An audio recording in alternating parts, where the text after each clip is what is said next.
While in theory, an explosion in the lab seems pretty exciting, in reality, we wanted this lab to be as boring as possible to ensure that there were no accidents. Our experiment was significantly more dangerous than the standard procedure of Lab B, and because of this, we had to do a lot of pre-lab work to even consider running our first trial. With that said, though,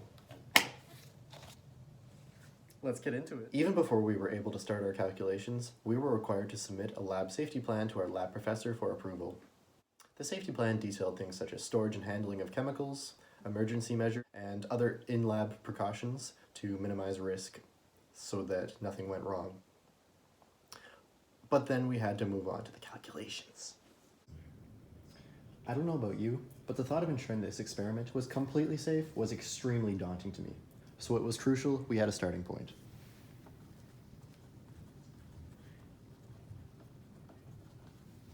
8,000 calories.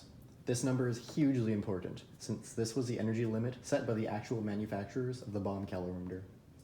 We needed to ensure that there was no chance our runs exceeded this at any point. But what does that look like in terms of gasoline? Luckily, calories can be directly converted into joules with this conversion factor. 4.184 joules per calorie, which means that we were working with roughly 33,000 joules of energy per charge. From here, we are able to use the expected enthalpy of combustion provided in the literature to find exactly how much gasoline would release the equivalent of 8,000 calories in a single combustion. We used the textbook Atkins Physical Chemistry 11th edition to get this value. The calculation stated it would take 0.057 moles of gas, or about 0.65 grams. To set a safe standard, we halved this value, meaning we were now working with around 0.3 grams of gasoline per combustion. This calculation ended up being much more important than we expected, because originally, as per the Lab B instructions, the standard was to use 1 gram of liquid exactly, which would have released about 50% more energy than the calorimeter was actually rated to handle.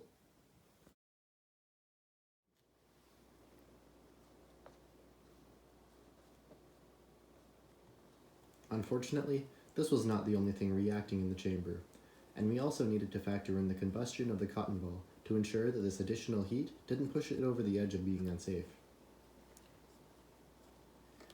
We were unable to find the enthalpy of combustion for cellulose the same way we could for octane, so we had to take a bit of a different approach.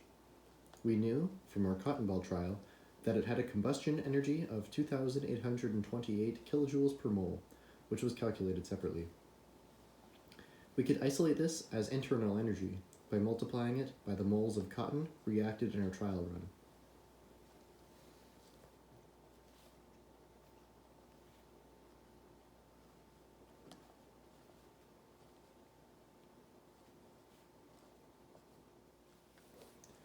This internal energy value can then be used to find the desired enthalpy of combustion using the equation shown now.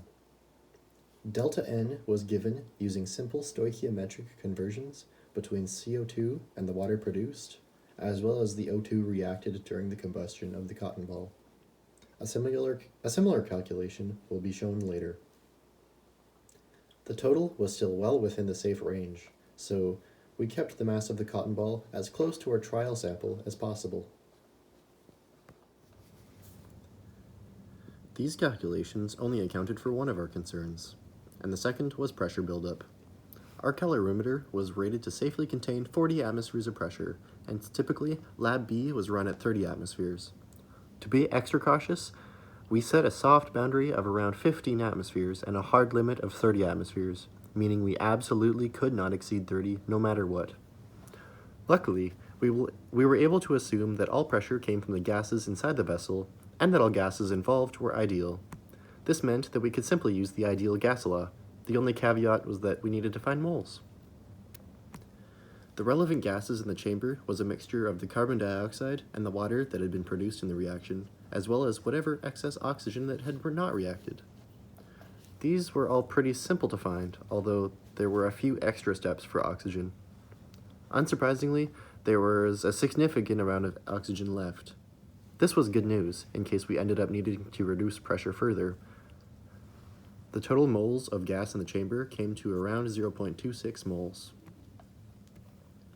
After running all these known variables through the ideal gas law, all of the gases combined were barely able to increase the pressure by 1 atmosphere, ultimately leaving us with about 16.04 atmospheres, and with that, it was time to run our trial.